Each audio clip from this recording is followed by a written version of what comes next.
मातृदिन म्हणून साजरा होतो संपूर्ण जगभरामध्ये आणि मंदिरामध्ये देखील आज विशेष करून मातांकडे जास्ती लक्ष दिलं जातं. त्यांच्या इच्छा आकांक्षा ह्या जाणून घेतल्या जातात आणि आज आपण पवित्र शास्त्रामधून अशा काही स्त्रिया पाहणार आहोत की ज्यांच्या मातृपणामुळे त्यांचे लेकरं आशीर्वादित झाले. त्यांच्या जीवनामध्ये असणाऱ्या प्रीतीमुळं, त्यांच्या जीवनामध्ये असणाऱ्या ख्रिस्ताविषयी एकनिष्ठतेमुळं त्यांची फॅमिली आशीर्वादित झाली. त्यांचा समाज देखील त्यांच्या जीवनामधून आशीर्वादित झालेला आपण अशा काही गोष्टी आज आपण पाहणार आहोत. काही वचनं आपण यावेळेस वाचूया. उत्पत्ती याचा 21वा अध्याय आणि त्यामधील 16वं वचन.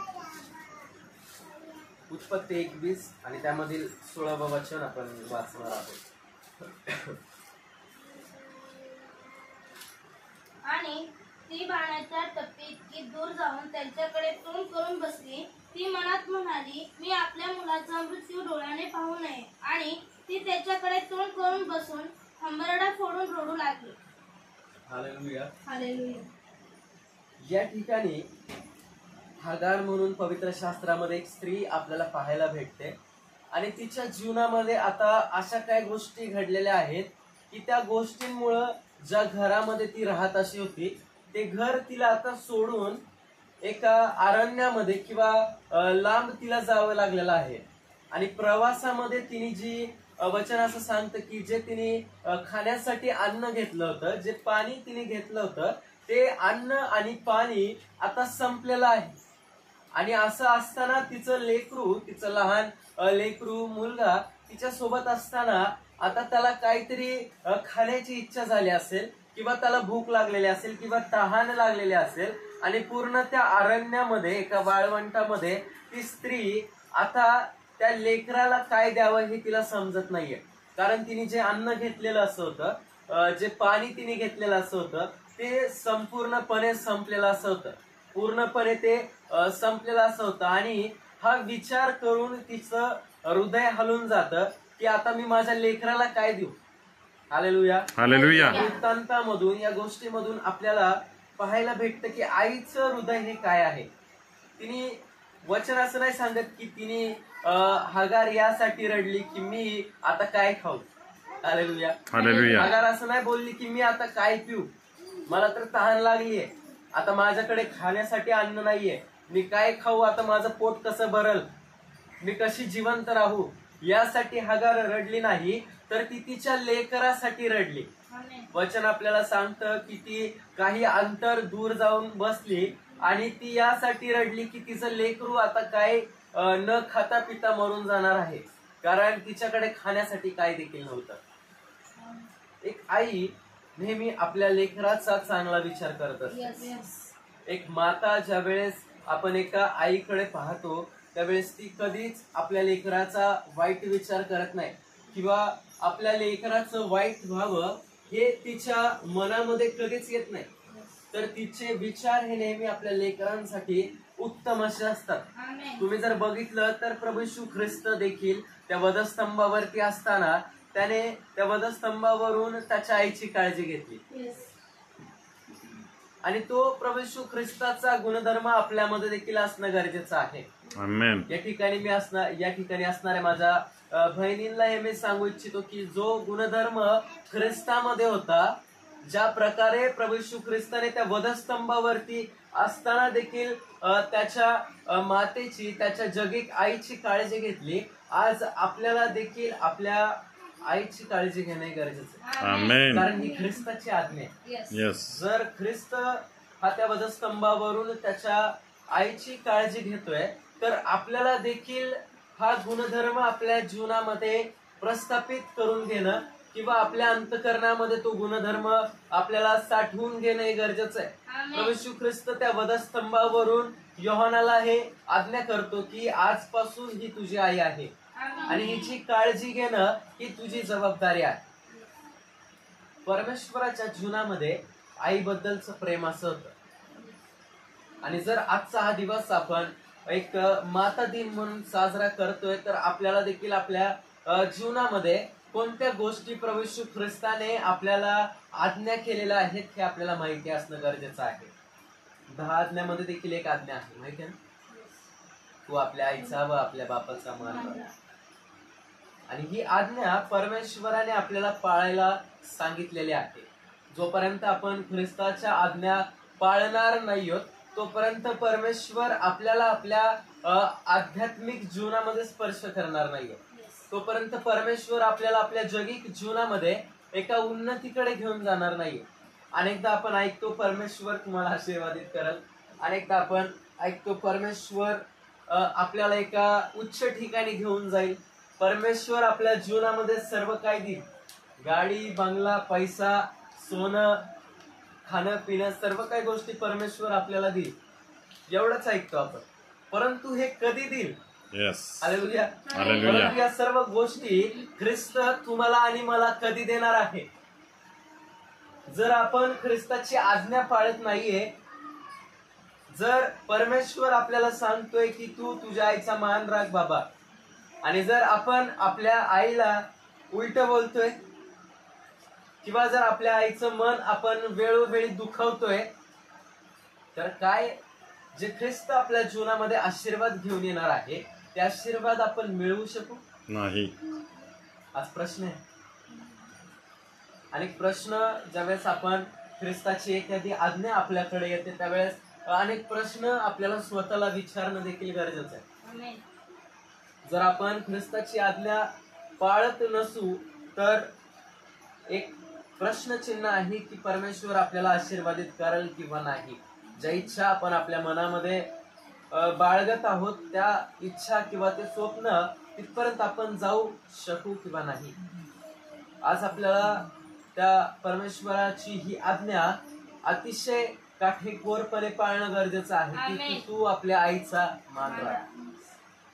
आज आपण आध्यात्मिक मातांबद्दल ऐकत असताना तुम्ही जर बघितलं तर हागार ही तिच्या लेकरासाठी रडत होती, आणि तिच्या लेकरासाठी ती रडत असताना ती परमेश्वराकडे काहीतरी याचना करत होती. ती परमेश्वराला ती रडत होती म्हणजे फक्त ती या गोष्टीमुळे तर नक्कीच नसेल रडत की आता माझं लेकरू मरून जाणार आहे. तिचा विश्वास कोणावर तरी होता ना, कोणावर तरी तिचा भाव होता, आणि तिची अशी इच्छा होती की त्या देवाने, ज्या देवावरती माझा विश्वास आहे त्या देवाने माझ्या लेकराला काहीतरी द्यावं, त्या देवाने मला आणि माझ्या लेकराला या परिस्थितीमधून बाहेर काढावं. आणि यासाठी ती रडताना आपल्याला पाहायला भेटतं. जर आपल्याला पवित्र शास्त्रामधील किंवा पवित्र शास्त्रामध्ये असणाऱ्या उत्तम मातांसारखं जर तुम्हाला एक माता व्हायचं असेल तर तुम्हाला तुमच्या लेकरांसाठी कधीतरी रडणं गरजेचं आहे. तुम्हाला तुमच्या लेकरांकडे लक्ष देणं गरजेचं आहे. वचन असं सांगतं ज्यावेळेस तुमचे लेकरं चुकतील त्यावेळेस त्याच वेळेला तुमच्या लेकरांना छडी मारणं तुम्हाला हे गरजेचं आहे. कारण ही परमेश्वराची वचनं आहेत आणि परमेश्वराच्या इच्छा ह्या तुमच्याबद्दल आहेत. परमेश्वराने तुम्हाला मातेचा आशीर्वाद दिलेला. तुम्हाला माहिती आहे या जगामध्ये अनेक अशा स्त्रिया आहेत की ज्यांना आई व्हायचे परंतु त्यांच्याकडे तो आशीर्वाद नाहीये. हालेलुया. आहात माझ्या बरोबर? या जगामध्ये अनेक स्त्रिया आहेत ज्यांना हा आशीर्वाद पाहिजे आहे, ज्यांची इच्छा आहे की त्यांनी आई व्हावं, परंतु त्यांच्या जीवनामध्ये अडखळणं आहेत, त्यांच्या जीवनामध्ये तो आशीर्वाद त्यांना भेटत नाहीये. परंतु मी असं म्हणेल की आपल्या मंडळीमधील माता धन्य आहे. आमेन. ख्रिस्ताने तुम्हाला तो आशीर्वाद दिलेला आहे. हालेलुया. हालेलुया. हालेलुया. ख्रिस्ताने तुमची निवड त्या आशीर्वादासाठी केलेली आहे, आणि तो आशीर्वाद तुम्हाला परमेश्वराने दिलेला असताना तुमचं हे कर्तव्य आहे की तुम्ही तुमच्या लेकरासाठी ख्रिस्ताकडे रडावं. तुम्ही तुमच्या लेकरासाठी त्या परमेश्वराकडे जाऊन रडणं हे अतिशय गरजेचं आहे. तुम्ही जर बघितलं ना तर हागार काही वेळ त्याच्या मुलापासून लांब गेली असं वचन सांगतं. वचन वाचा परत एकदा ते. आणि ती बाणाच्या टप्प्या इतकी दूर जाऊन त्याच्याकडे तोंड करून बसली. ती मनात म्हणाली, मी आपल्या मुलाला मृत्यू डोळ्याने पाहू नये, आणि ती त्याच्याकडे तोंड करून बसून हंबरटा फोडून रडू लागली. या ठिकाणी वचन सांगतं की हागार तिच्या लेकरापासून काही अंतरावरती दूर गेली. कधी कधी आपल्याला आपल्या परिवारापासून दूर जाऊन त्या ख्रिस्ताच्या जवळ जाणं गरजेचं असतं. मी असा विचार करत होतो, जर हगार तिच्या लेकरापासून दूर गेली होती, तिचं आता जे सर्वस्व होतं ना, तिच्या नवऱ्याने तिला सोडल्यानंतर तिची धनसंपत्ती किंवा तिचा आशीर्वाद किंवा तिचा आनंद, जो आनंद तिचा एकच उरला होता तिच्या जीवनामध्ये, ते म्हणजे तिचं लेकरू. आणि ती अशा ही परिस्थितीमध्ये तिच्या लेकरापासून ती दूर गेली. आणि ज्यावेळेस तिच्या लेकरापासून ती दूर गेली त्यावेळेस ती कोणाच्या तरी जवळ होती. ज्यावेळेस एखादी आई काही काळ तिच्या परिवारापासून लांब जाते किंवा तिच्या लेकरांपासून दूर जाते, त्यावेळेस ती ख्रिस्ताच्या जवळ अशी असते. आमेन. ज्यावेळेस ती लांब जाऊन रडायला सुरुवात करते त्यावेळेस ती ज्या ठिकाणी रडते त्या ठिकाणी तिचे अश्रू पडतात, परंतु तिच्या अश्रूंचं उत्तर हे तिच्या लेकरांच्या जीवनामध्ये तिला पाहायला भेटतं. तिच्या अश्रूंचं उत्तर हे तिच्या परिवाराच्या जीवनामध्ये तिला पाहायला भेटतं. तिच्या अश्रूंचं उत्तर हे तिच्या मंडळीमध्ये तिला पाहायला असं भेटतं. आमेन. आणि जर तुम्हाला असं वाटतं, या ठिकाणी बसलेल्या माझ्या प्रत्येक आईला मी हे सांगू इच्छितो, जर तुम्हाला असं वाटतं की तुम्ही एक आध्यात्मिक आणि एक जगाला आवडेल आणि त्या प्रभूला आवडेल अशी माता जर तुम्हाला बनायचं असेल, तर काही काळ स्वतःला दूर घेऊन जावं. हालेलुया. हालेलुया. काही काळ स्वतःला दूर घेऊन जावं. तुमचं लक्ष तुम्ही त्या प्रभूकडे लावा. तुमच्या लेकरांसाठी रडा, तुमच्या परिवारासाठी रडा. कारण परमेश्वर ज्या वेळेस त्या वधस्तंभावरती चाललेला असा होता ना, अनेक स्त्रिया त्या ठिकाणी आलेल्या अशा होत्या आणि त्या प्रभू येशू ख्रिस्तासाठी रडत होत्या. त्या ख्रिस्तासाठी रडत होत्या. त्यावेळेस परमेश्वर त्यांना एक खूप सुंदर गोष्ट बोलते, माझ्यासाठी रडू नका, तर तुमच्या मुलाबाळांसाठी रडा. आज प्रभूने एक आई, एक माता या नात्याने तुम्हाला हा अधिकार दिलेला आहे की तुम्ही तुमच्या परिवारासाठी रडावं, तुम्ही तुमच्या परिवारासाठी, तुमच्या लेकरांसाठी रडावं. कारण ख्रिस्ताला हे माहिती आहे, ज्यावेळेस एखादी आई तिच्या लेकरांसाठी रडते ना, त्यावेळेस त्याचं प्रतिफळ त्याच्या लेकरांच्या जीवनामध्ये पाहायला भेटतं. तुम्हाला माहिती आहे, आज मी सेवेमध्ये काय, आज मी या ठिकाणी आराधना करतो, या ठिकाणी मी वचन सांगतो, यामध्ये माझा मोठेपणा नाहीये. माझ्या आईच्या प्रार्थना माझ्यासाठी होत्या, तिचे उपवास, तिचे अश्रू हे माझ्या जीवनासाठी होते. आज माझी पात्रता नव्हती की मी या ठिकाणी थांबून वचन सांगावं, परंतु परमेश्वराच्या योजना त्या अनेकदा आपल्या जीवनामध्ये वेगळ्या असतात. मला अजिबात इच्छा नव्हती की मी पाळक व्हावं, मी पास्टर व्हावं, मी देवाची सेवा करावी, माझी अजिबात इच्छा नव्हती, परंतु माझ्या आईची इच्छा होती. हालेलुया. माझ्या वडिलांची इच्छा होती. आणि सर्वात प्रथम तर जी आध्यात्मिक माझी माता आहे किंवा माझा पिता आहे, माझ्या ख्रिस्ताची इच्छा होती की मी सेवेमध्ये असावं. ज्यावेळेस एखादी आई, म्हणून मी तुम्हाला हे सांगत होतो, ज्यावेळेस एखादी आई तिच्या लेकरांसाठी रडते त्यावेळेस तिच्या लेकरांच्या जीवनामध्ये कार्य व्हायला सुरुवात. आमेन. हालेलुया. आज आपल्याला, आज या ठिकाणी बसलेल्या मातांना आणि माझ्या बहिणींना हे माहिती असणं गरजेचं आहे की तिचे लेकरं लहान असतानाच काय तिच्या लेकरांच्या जीवनामध्ये व्हावं किंवा कोणते आशीर्वाद तिच्या लेकरांना भेटावे हे ठरवण्याचं काम प्रभूनंतर आईकडे सोपवलेलं असतं. जर आईला वाटतं की तिच्या लेकरांनी सेवेमध्ये असावं, तर नक्कीच प्रभू येशू ख्रिस्त तुमच्या लेकरांना सेवेमध्ये घेऊन जाईल. जर आईला वाटतं की तिच्या लेकराने आशीर्वादित असावं, तर ख्रिस्त नक्कीच तिच्या लेकरांचं जीवन हे आशीर्वादाने भरल्याशिवाय राहणार नाही. आमेन. काही वचन आपण अजून वाचूया. निर्गमयाचं 2रा अध्याय आणि त्यामध्ये 3रं वचन.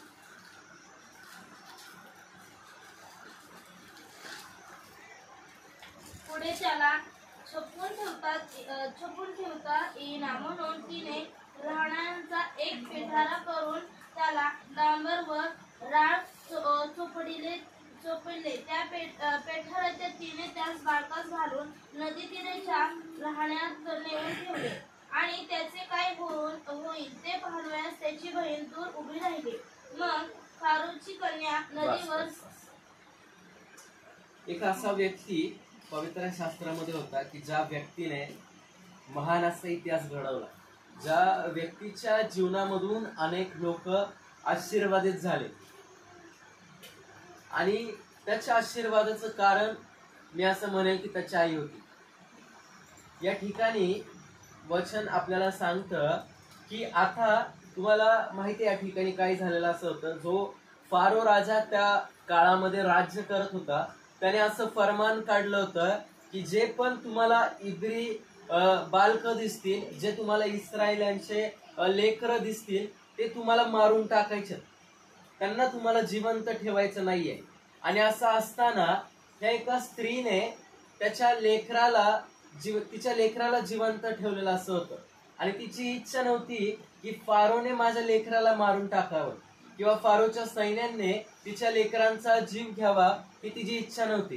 कोणत्याच मातेची इच्छा नसते ना तिच्या लेकराने मरावं किंवा तिच्या लेकराने तिच्या समोर आपला प्राण गमवावा, ही कोणत्याच आईची कधीच इच्छा नसते. आणि त्याच प्रकारे ह्या देखील एका आईची इच्छा होती की तिच्या लेकराने जगावं. आणि तिचं लेकरू जगत असताना तिच्या प्रार्थना मोशेसाठी असायच्या. आणि असं असताना तिने त्याला आता लपवता येत नसल्यामुळं तिने त्या लेकराला घेतलं आणि जे काही तिला करायचं होतं एका टोपलीमध्ये त्या लेकराला ठेवलं आणि आता पाण्यामध्ये तिने त्या लेकराला सोडून दिलं. आईची इच्छा आपल्या जीवनामध्ये पूर्ण होत असताना आपल्याला कोणतं संकट हे बुडवू शकत नाही. ज्यावेळेस त्या आईने त्या लेकराला त्या पाण्यामध्ये सोडलं त्यावेळेस तिने जे पण काय ते वस्तू तयार केली होती त्या वस्तूमध्ये तिने मोशेला ठेवलेलं असं होतं. ते तिला खात्री होती की जे टोपलं मी तयार केले ना त्याच्यामधून माझं लेकरू बुडणार नाही. तुम्हाला समजतंय या ठिकाणी काय चाललंय. एक आई आहे आणि तिने कोणत्या दुसऱ्या स्त्रीला ते तयार करण्यासाठी दिलेलं नाही. वचन असं नाही सांगत की ते टोपलं तिने घेतलं एका दुसऱ्या स्त्रीला दिलं आणि तिला म्हटलं की हे माझ्या लेकरासाठी तयार कर, ही वस्तू माझ्या लेकरासाठी तयार कर, कारण आता माझ्या लेकराला मला याच्यामध्ये ठेवून त्या पाण्यामध्ये सोडायचंय.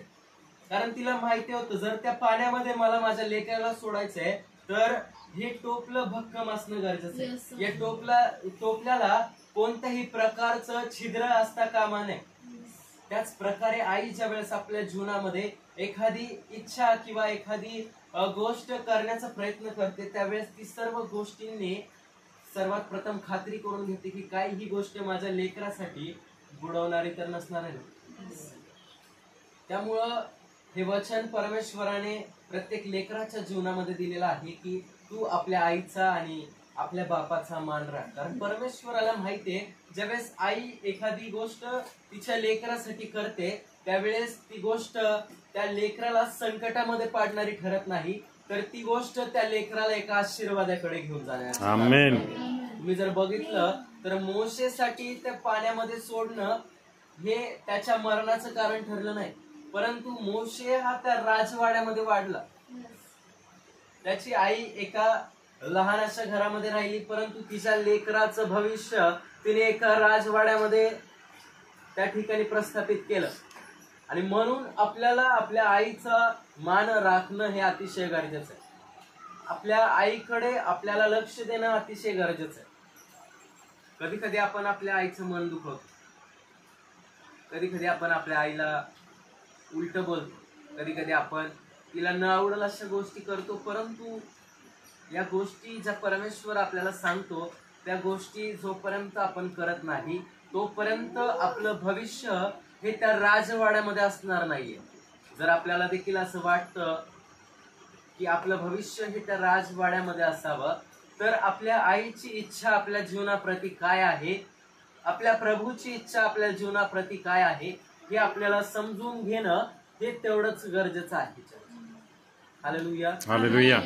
आणि या ठिकाणी त्या आईने ज्यावेळेस त्या मोशेला त्या पाण्यामध्ये सोडलं त्यावेळेस मोशे त्या ठिकाणी मेलेला नाही तर मोशे जिवंत राहिला असं आपल्याला पाहायला भेटतं. आणि जर तुम्ही पुढे जाऊन बघितलं तर मोशेने त्याच्या जीवनामध्ये अनेक चांगले कार्य केले. मोशे हा त्याच्या जीवनामध्ये एक इतिहास घडवणारा व्यक्ती ठरला. हालेलुया. त्याच्या आईने, मी असा विचार करत होतो, जर त्या मातेने त्याला ते फरमान चालू असताना जर त्याला नीट सांभाळलं नसतं तर मोशे जिवंत राहू शकला नसता. सर्वात प्रथम ती प्रभूची इच्छा होती की मोशे जिवंत राहावा, आणि त्याच्यानंतर जे श्रम त्या मातेने घेतले त्या श्रमाचं फळ हे मोशेच्या जीवनामध्ये आपल्याला पाहायला भेटतं. इस्रायल लोकांचं नेतृत्व अनेक वर्ष मोशेने केलं. हालेलुया. इस्रायल लोकांचं जीवन, इस्रायल लोकांचा न्याय निवाडा अनेक वर्ष हे मोशेने केला, कारण त्याच्या आईने केलेलं काम हे त्याच्या पाठीशी होतं. त्याच्या आईने केलेल्या प्रार्थना, त्याच्या आईने ढाळलेले अश्रू हे मोशेच्या जीवनामध्ये होते, आणि त्याचं प्रतिफळ हे आपल्याला त्याच्या जीवनामध्ये पाहायला असं भेटतं. अजून एक वचन वाचूया आपण, पहिले शमूएलाचा 2रा अध्याय, त्यामध्ये 19 वचन.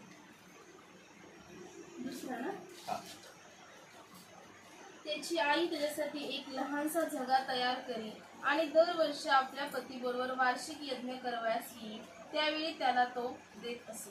हालेलुया. या ठिकाणी वचन शमूएलाबद्दल सांगत आहे, आणि शमूएलाच्या आईने हे आधीच ठरवून ठेवलेलं असं होतं की जर तू मला पुत्र दिलास, जर तू मला माता होण्याचा आशीर्वाद दिलास, तर जे लेकरू असेल ते मी तुझ्या सेवेसाठी अर्पण असं करत. आणि जी गोष्ट तिने परमेश्वराकडे बोललेली होती ती गोष्ट तिने पूर्ण केलेली अशी होती. तिने तिच्या लेकराला मंदिरामध्ये त्याच्या सेवेसाठी दिलेलं असं होतं. आणि असं असताना वचन असं सांगतं, परत एकदा वाचते वचन. त्याची आई त्याच्यासाठी एक लहानसा झगा तयार करी आणि दरवर्षी आपल्या पतीबरोबर वार्षिक यज्ञ करवयास. आणि दरवर्षी ती माता किंवा ती शमूएलाची आई दरवर्षी त्या लेकराला एक झगा घालण्यासाठी किंवा देण्यासाठी त्या मंदिराकडे ती जात असते. तिचं लेकरू आता मंदिरामध्ये वाढतंय, तिचं लेकरू ख्रिस्ताच्या भयामध्ये किंवा देवाच्या आज्ञेमध्ये वाढत आहे हे तिला माहिती असं होतं. आणि ती वचन असं सांगतं की ती आनंदी होती, आणि ती आनंदी होती म्हणून ती त्या आनंदामध्ये तिच्या लेकराला एक झगा दरवर्षी शिवत अशी होती. अनेकदा पवित्र शास्त्र बघताना आपल्याला आध्यात्मिक दृष्टीने देखील शास्त्र बघणं गरजेचं आहे. नक्की हा वृत्तांत आपल्याला एक गोष्ट सांगतो, परंतु आपण जर आध्यात्मिकतेमध्ये या वृत्तांताकडे बघितलं तर आज काय या जगामध्ये किंवा या मंडळांमध्ये काय अशा माता आहेत का की ज्या आध्यात्मिक झगा त्यांच्या लेकराला घालतात. हालेलुया. हालेलुया. समजते? येस. काय अशा माता आपल्याला या मंडळीमध्ये पाहायला भेटतील का की ज्या माता त्यांचं लेकरू लहान असतानाच एक आध्यात्मिकतेचं वस्त्र हे त्यांच्या लेकरांना परिधान करायला शिकवतात. आध्यात्मिक वस्त्र हे त्यांच्या लेकरांना घालायला शिकवतात. देवाचं वचन असं सांगतं की आध्यात्मिक वस्त्र तुम्ही धारण करा. हालेलुया. हालेलुया. आध्यात्मिक झगा, आत्म्याची तलवार हे तुम्ही धारण करा. काय आज अशा माता आपल्याला पाहायला भेटतील का की ज्या त्यांच्या जीवनामध्ये त्यांच्या लेकरांना लहान वयापासूनच एका आध्यात्मिकतेकडे त्यांची वाटचाल घडवून आणत आहे. अनेक माता अशा आहेत की ज्या त्यांच्या लेकरांकडे पाहिजे तसं लक्ष देत नाही, फक्त त्यांचे लाड करणं, लहानपणीपासून त्यांचे हट्ट पुरवणं. अनेक स्त्रिया अशा असतात की ज्या चर्चला येतात परंतु त्यांचे लेकर चर्चला नाही येत. असं का होतं तुम्हाला माहितीये?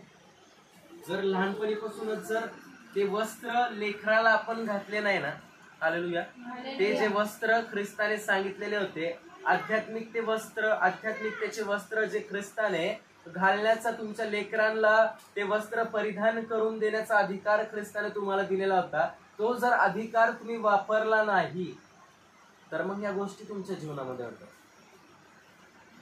आणि म्हणून आज तुम्हाला तुमच्या लेकरांना ते आध्यात्मिक वस्त्र घालणं हे अतिशय गरजेचं आहे. त्यांना या लहान वयापासूनच ख्रिस्त काय आहे, सत्य काय आहे हे शिकवणं अतिशय गरजेचं आहे. आणि जोपर्यंत त्यांना हे वस्त्र तुम्ही घालणार नाही तोपर्यंत त्यांना परमेश्वर हा समजणार नाही यस आणि त्यांची वाटचाल ही एका जीवनाकडे होणार नाही. आमेन. त्यांची वाटचाल ही नेहमी मग त्या जगाकडे राहील. जगातल्या गोष्टी त्यांना आकर्षित करतील. जगातलं धन हे त्यांना आकर्षित करेल, परंतु ख्रिस्त त्यांना समजणार नाही. आणि आज या मायबारच्या दिनानिमित्त मी आज हेच म्हणेल की एक आध्यात्मिक माता म्हणून तुम्ही तुमच्या लेकराला कशा प्रकारे तुमच्या लेकरासाठी तुम्ही कशा प्रकारे अश्रू ढाळत आहात किंवा तुमच्या परिवारासाठी तुम्ही एक आदर्श माता आहात किंवा नाही हे आज तुम्हाला तपासणं हे गरजेचं आहे. आमेन. हालेलुया. देव करो आमेन. हे वचन तुमच्यासाठी आहे.